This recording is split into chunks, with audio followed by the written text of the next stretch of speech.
Olá, irmãos, a paz do Senhor, tudo bem com vocês? Sejam bem-vindos a mais um vídeo do nosso canal Anunciando o Verbo Vivo. Eu quero compartilhar mais um estudo com vocês. Então, fica até o final e vamos para o estudo. Então, irmãos, por que a tribo de Dan não aparece entre os 144 mil selados de todas as tribos dos filhos de Israel? Lá em Apocalipse 7, do 4 ao 8, onde vai aparecer os 12 mil de cada tribo, selados, representando os 12 filhos de Jacó. Aí, mais para baixo, vai ter a visão dos glorificados. Por que a tribo de Dan não aparece? Se você verificar direitinho, você vai perceber que vai aparecer Efraim e vai aparecer todos os outros, menos a tribo de Dan. O que o Senhor está querendo dizer? Existem muitas interpretações que diz que Dan seria uma configuração do anticristo. Eu já vi algumas interpretações nesse sentido, de que Dan seria uma configuração do anticristo. Mas isso não é tirado aleatoriamente, só porque a tribo de Dan não está entre os selados. Isso vai ter a ver, irmãos, por causa de um texto que está em Gênesis 49, lá dos versos 16 e 17, onde Jacó, já no leito de morte, ele vai abençoar cada um dos seus 12 filhos. E ele vai dar bênçãos proféticas, bênçãos que vai falar do Messias, vai falar do milênio do Messias. Quando ele vai dirigir para Judá, a gente vai conseguir poder enxergar o Messias e o seu reino no milênio. Mas nem todas as bênçãos que Jacó profere é referente aos últimos dias, ou seja, um período muito longe dos últimos dias. Tem algumas bênçãos para alguns filhos se dariam no decorrer quando eles iriam adentrar na terra de Canaã, vamos dizer assim, nessa possessão, quando eles fossem desapossar as nações.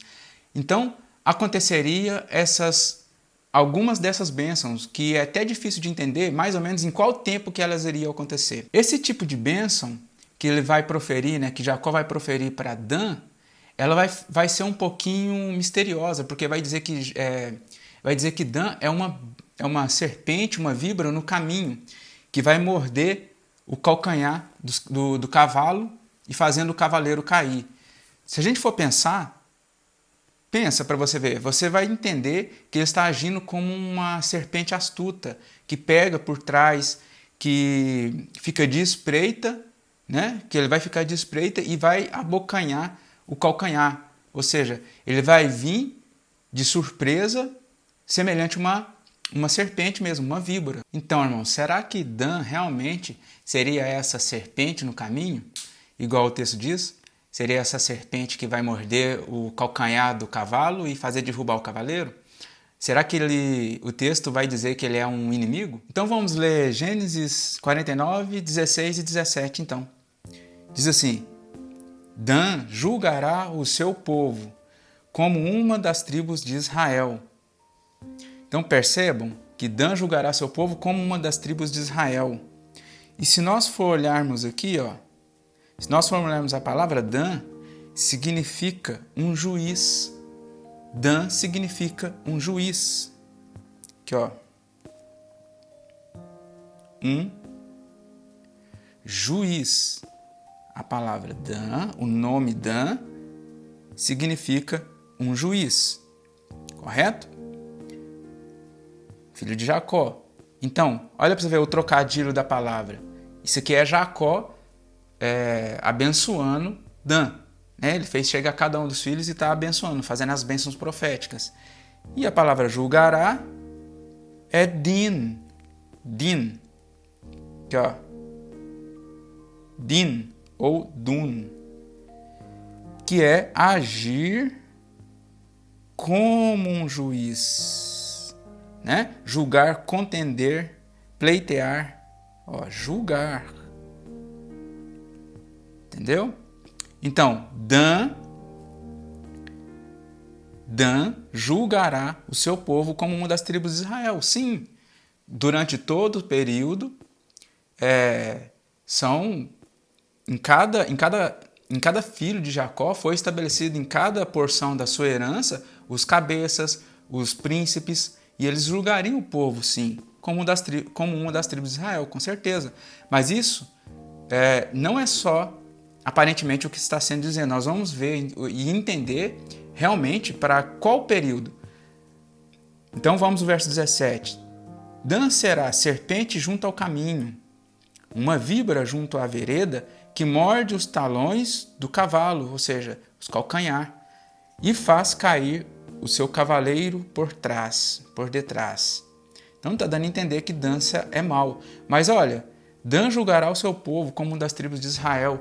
Então o texto não quer dizer que ele está se referindo a uma serpente no sentido de maligno, no sentido daquele que vai espreitar, ficar de espreita e só pegar através de emboscada.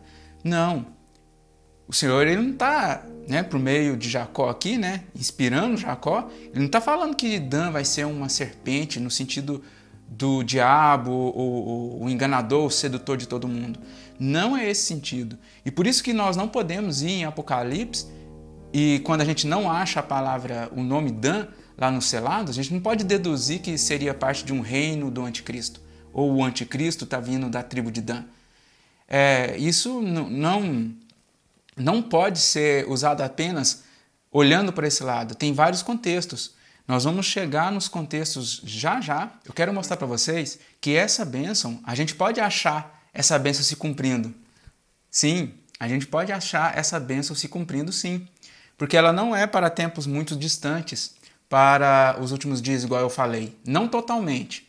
Só uma parte que a gente vai ver lá no milênio ela sendo cumprida. No caso, as 12 tribos iriam também julgar, ia ter os príncipes de cada tribo ainda lá no milênio de Cristo.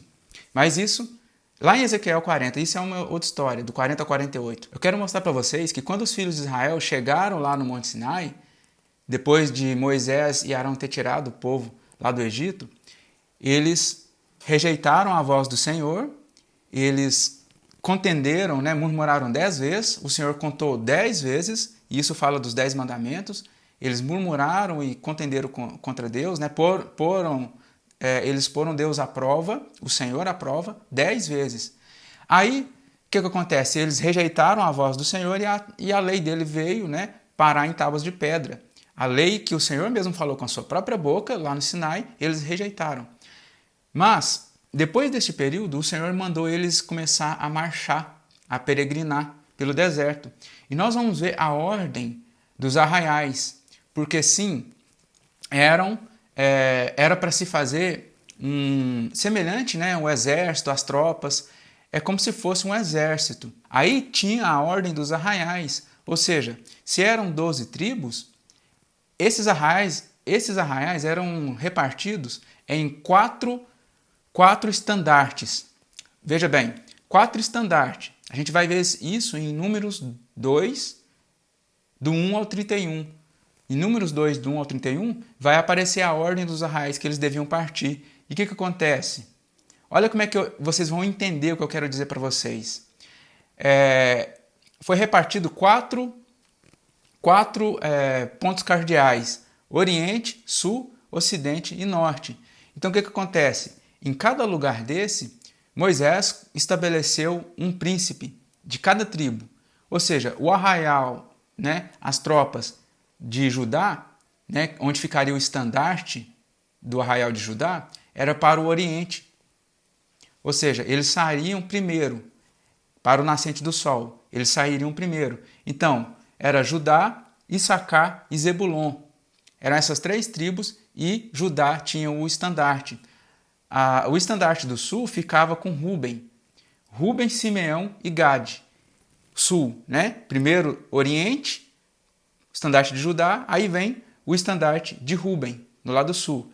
Depois vem o Ocidente, com o estandarte de Efraim, tendo Efraim, Manassés e Benjamim nas suas tropas. Depois, por último de todos, presta atenção, por último de todos, tinha o estandarte de Dan. Tinha o arraial de Dan, as tropas de Dan, que era formado por Dan, Azer e Naftali. No verso 31 diz que Dan seria o último que iria marchar, o último que ia ser posto em marcha, por causa que ele seria do quadrante norte, né? Primeiro o Oriente, depois o Sul, depois o Ocidente e por último o Norte. Então eu só vou ler o verso 31, irmãos, não vai ser necessário ler do 1 ao 31 não, porque ali ele vai falar tudo o que eu falei agora, os 4 quadrantes com 4 estandartes e Dan sendo o último. Eu vou ler o verso 31, diz assim: todos os que foram contados no arraial de Dan foram 157.600, e estes marcharão no último lugar segundo os seus estandartes. Aqui, ó. Estes marcharão no último lugar.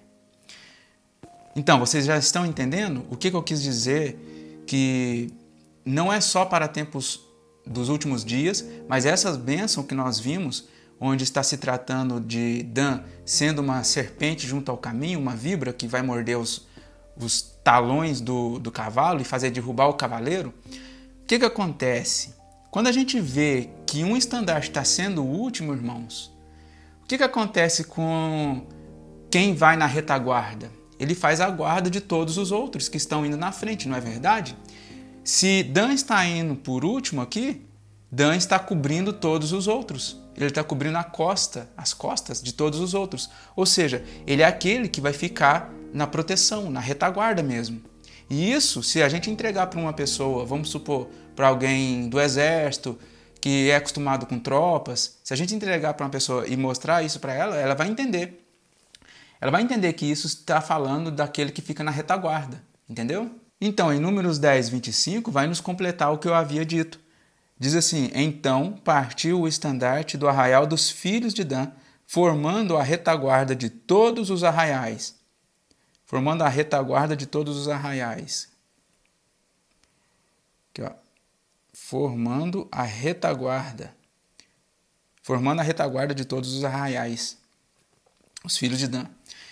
Segundo as suas turmas, e sobre o seu exército estava Eliezer, filho de Amissadai. Então, como essa bênção que Jacó proferiu para Dan, ela fala de uma serpente junto ao caminho, a gente pode ver que futuramente ele seria aquele que ia ficar na retaguarda das marchas, das tropas, dos arraiais, nos arraiais, né? Em cada parada, né? E em cada partida dos filhos de Israel, durante aqueles 40 anos, toda parada e toda partida teria esse circuito de sair primeiro o lado oriental, né? Com Judá, depois o sul, depois o ocidente e depois o norte. Então essas eram as paradas e as partidas, segundo as suas turmas. Mas também tem um outro jeito de entender, porque se vocês prestarem atenção também, quando foram lançados sortes para cada um receber a herança, né, com Josué, quando eles foram medir a terra e tudo, e coube cada uma parte da sua herança, da terra de Canaã. Quando isso aconteceu, a herança que coube aos filhos de Dan foi pequena, em comparação aos outros. Foi uma porção de terra menor. Aí, com o tempo, eles subiram até a parte mais norte da terra de Canaã, lá em cima, e eles conquistaram lá uma cidade lá, e colocaram o nome de Dan também. Ou seja, eles ficavam lá em cima, na parte mais alta, como se fosse no Oiapoque, aqui no Brasil. Não tem aquele ditado do Oiapoque ao Chuí? Ou seja, desde o extremo norte até o extremo sul do Brasil. Então, Dan ficava no extremo norte, essa cidade que eles conquistaram lá. Então, de certa forma, quando exércitos vinham lá da Síria, né? Exércitos vinham lá da Síria, eles vinham descendo até chegar a Canaã, até chegar na terra de Israel, no caso, quando eles conquistaram a terra e desapossaram os reinos, eles desciam pelo lado da Síria. Aí, bem ao lado, né? Bem ao lado ficava Dan. Então, o que aconteceria? Eles ficavam ali e fariam as emboscadas para pegar os inimigos. Então, é neste sentido que a gente vai entender que Dan seria uma serpente no caminho. Ele iria pegar, cuidar da retaguarda. Ele iria sempre estar vigilante ali e fazer cobrir as costas, né? A retaguarda do povo. Então, para concluir, e não achar que Dan ficou de fora, Dan ele vai estar representado também lá em Ezequiel do 40 ao 48, precisamente lá no capítulo 48, onde vai falar das tribos recebendo as porções novamente. Sim, as porções serão lançadas novamente, da mesma forma que foi lá com Josué. Isso vai acontecer no milênio, porque Ezequiel do 40 ao 48 vai estar falando do milênio e vai estar falando de uma cidade edificada sobre uma montanha, ao qual o profeta Ezequiel viu, e também no livro de Apocalipse o apóstolo João também viu essa cidade edificada sobre a montanha. Então lá vai ter Dan e vai ter todas as outras tribos também. De forma que o que a gente leu, de forma que está lá em Apocalipse 7, naqueles versos 4 e 5, vai falar dos selados, e não tem Dan, Dan está representado ali com Efraim, porque Efraim também representa as 10 tribos dos filhos de Israel.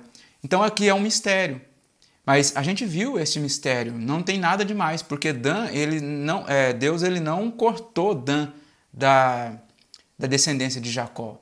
Nunca aconteceu. Dan nunca foi cortado da descendência de Jacó.